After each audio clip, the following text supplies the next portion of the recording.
পূৰ্ণিমা ছবিৰ নতুন এটা ভিডিঅ' লৈ আপোনালোক সকলোকে পুনৰবাৰ স্বাগতম জনালো। সকলোৰে চাগে দীপান্বিতা কালী পূজা খুব ফূৰ্তিৰে সুন্দৰকৈ পাৰ হ'ল।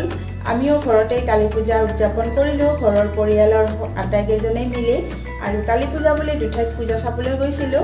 তাৰে মই অলপ ভিডিঅ' কৰি ৰাখিছিলো, সেইখিনি আজি আপোনালোকৰ লগত শ্বেয়াৰ কৰিম।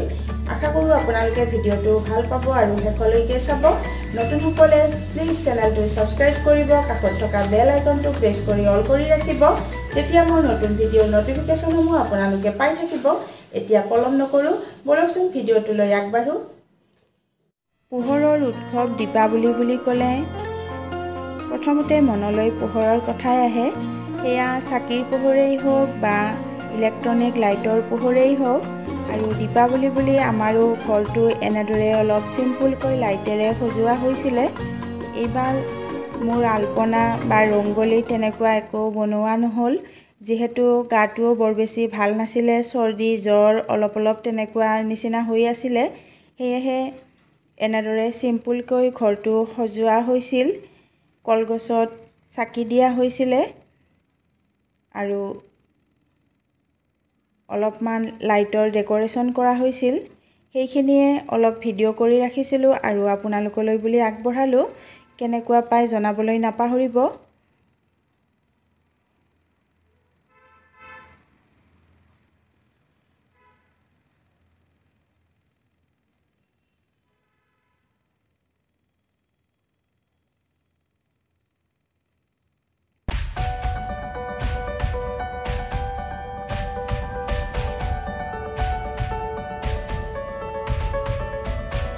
আৰু এয়াই আছিলে দীপাৱলীৰ আমাৰ ঘৰৰ পৰিৱেশ।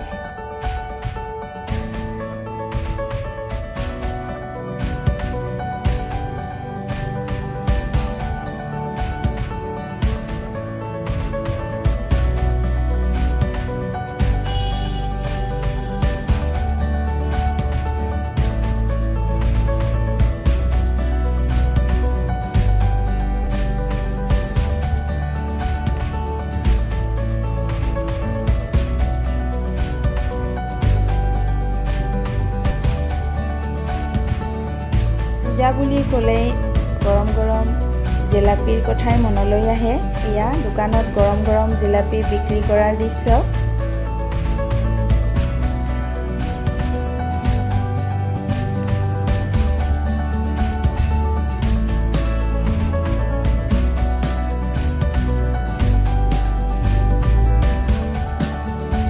জিলাপি বুলি ক'লে পূজাৰ কথা মনলৈ আহে আৰু পূজা বুলি ক'লে জিলাপিৰ কথা মনলৈ আহে।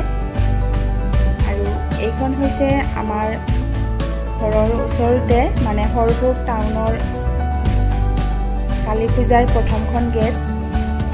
খুব ধুনীয়াকৈ লাইটেৰে সজাইছিলে।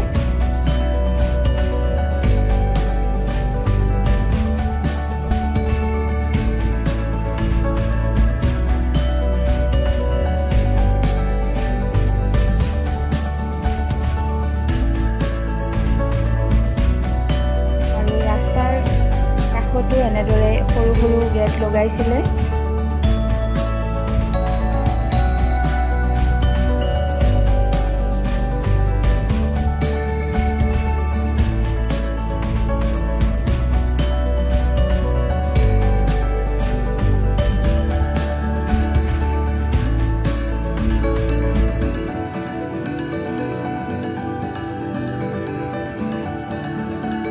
এইটো হৈছে সৰভোগৰ টাউনৰ মেইন কালী মন্দিৰ আৰু এয়া কালী পূজাৰ পৰিৱেশ।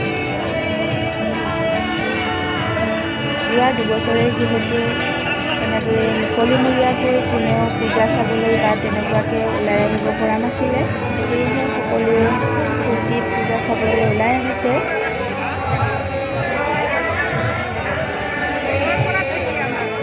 আৰু খুব কম সংখ্যক মানুহে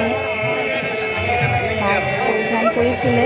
আমিও এবাৰ খুলিছোঁ, এবাৰ পিন্ধিছোঁ, তেনেকুৱাকৈ পূজা চালোঁ। যিহেতু ভিৰ হৈছিলে, ইমান ভিৰৰ মাজত মাস্কখন পিন্ধি ফুৰাটো সম্ভৱ নহয়, সেয়েহে এবাৰ খুলিছোঁ, এবাৰ পিন্ধিছোঁ, তেনেদৰেই পূজা চালোঁ।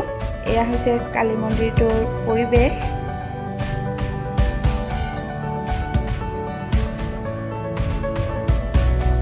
সৰভোগৰ কালী পূজা বুলি ক'লে আমাৰ এই অঞ্চলত বহুতেই জানে ডাঙৰকৈ হোৱা বুলি, কিন্তু যোৱা দুবছৰ যিহেতু হোৱা নাছিলে আৰু এইবাৰ যদিও হৈছে আগৰ তুলনাত ইমান মানুহ হোৱা নাই আৰু দোকানবিলাকো ইমান আগৰ নিচিনা নাই।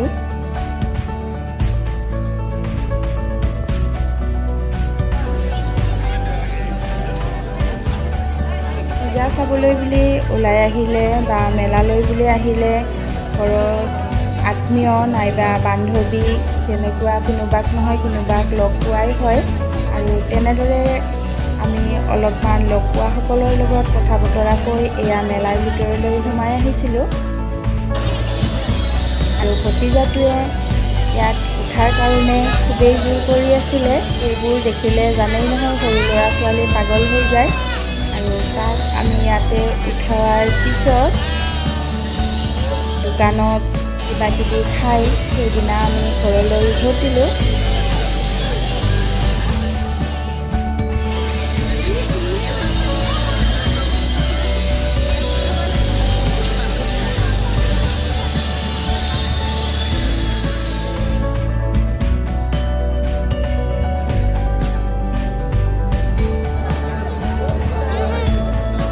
এয়া হৈছে পাণবাৰীৰ কালী পূজাৰ পৰিৱেশ।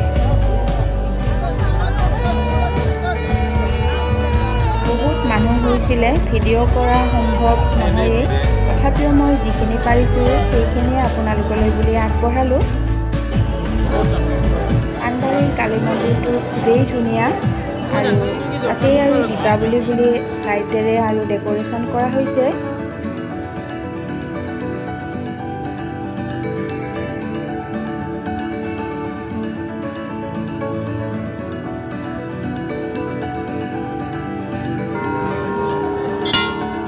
মোৰ মা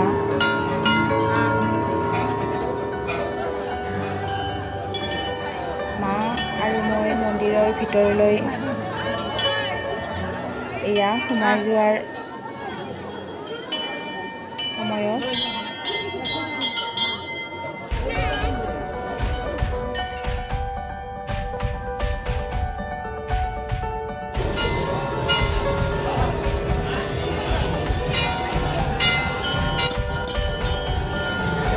আমি যোৱাৰ দিনাখনেই ইমান ভিৰ আছিলে। এয়া সেৱা লোৱাৰ সময়ত এনেদৰে লাইন হ'ব লাগে। আমি যিদিনা গৈছিলোঁ সেইদিনা এনেকুৱা দীঘল 3টা লাইন হৈছিল আৰু আধা ঘণ্টামান এনেদৰে লাইনত থিয় হোৱাৰ পিছতহে আমি কালী মাৰ সেৱা ল'বলৈ পাইছিলোঁ।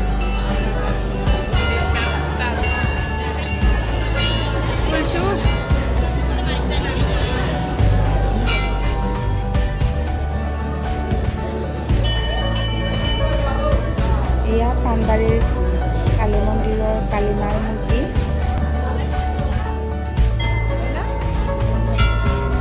আৰু মন্দিৰত ভিতৰত থাকোঁতেই বাইদেউ এগৰাকীক লগ পাইছিলোঁ।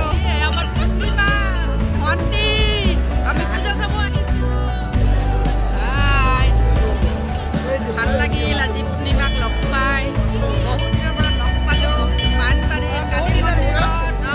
ভাল লাগিল। বহুদিন বাইদেউক লগ পোৱা নাছিলোঁ, সেইদিনা লগ পাই বহুত ভাল লাগিলে।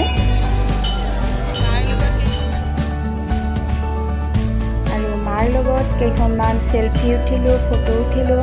তাৰপিছত আমি মন্দিৰৰ ভিতৰৰ পৰা বাহিৰলৈ ওলাই আহি দোকানত গৰম গৰম জিলাপি কিনিলোঁ, জিলাপি খালোঁ আৰু হোটেলত চাহ, ৰুটি, মাংস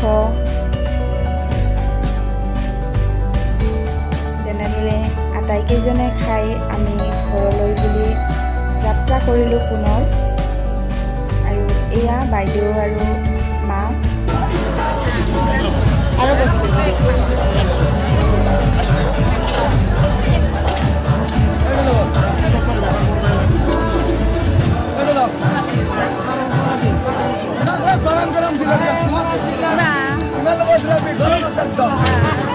গৰম